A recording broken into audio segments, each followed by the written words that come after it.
Tá começando mais um vídeo aqui no canal, mano. Então hoje eu vou fazer o bike check aí da bike, tá ligado? Começando aí só pra você já deixar o like no vídeo. E valeu.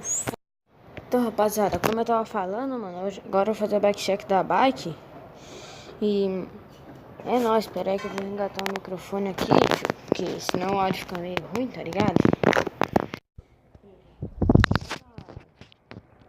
Então, gente, ó, mano, como vocês podem ver, eu tenho que trocar o banco dela, que eu já peguei assim, tá ligado? Eu nem quis trocar ainda, mano.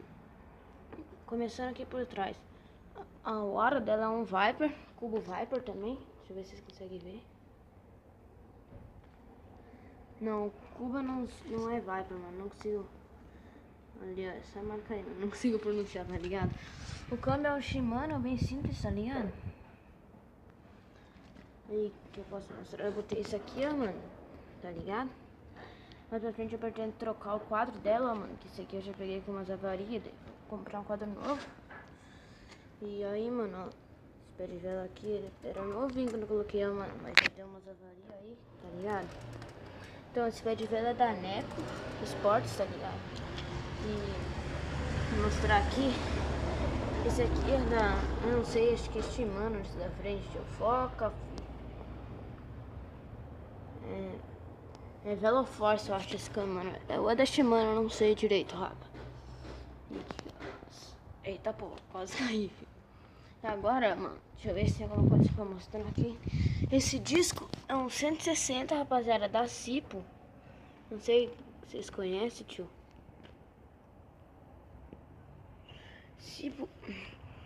E, rapaziada, como tá? Aqui tem o parafuso da Neco, tá ligado? Acho que a caixa de direção também.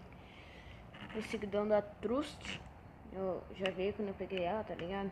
Esses parafusos também enferrujados, mano, mas eu já vou comprar um jogo novo, talvez semana, tá ligado? E deixa eu ver mais aqui. É, de maneta aqui, maneta. Eu tenho o Shimano V-Brake, tá ligado? Que tá arriscadão assim, mano, porque eu caí com a bike, daí ficou meio pá, né? Suspensão é uma da Salt Bike. Tem a pininha ali, ó. Deixa eu deitar ela aqui. Suspensão aí, bem novinha. Que eu montei ela faz pouco tempo. Disco 160 na frente. Tem as bastideirinhas na frente e atrás aqui da roda, tá ligado? Da Cipo também. Ó, essa placa aqui da frente eu tenho que trocar porque já não tem mais nada, rapaziada. Então, família, esse foi o vídeo. Se você gostou do vídeo, já deixa aquele like, não esquece de estar se inscrevendo no canal. E vou mostrar aqui no sol pra vocês. Se vocês conseguirem ver direito o negócio aqui que eu vou mostrar pra vocês. A marca aqui, ó. E é nóis, esse foi o vídeo. Valeu, fui!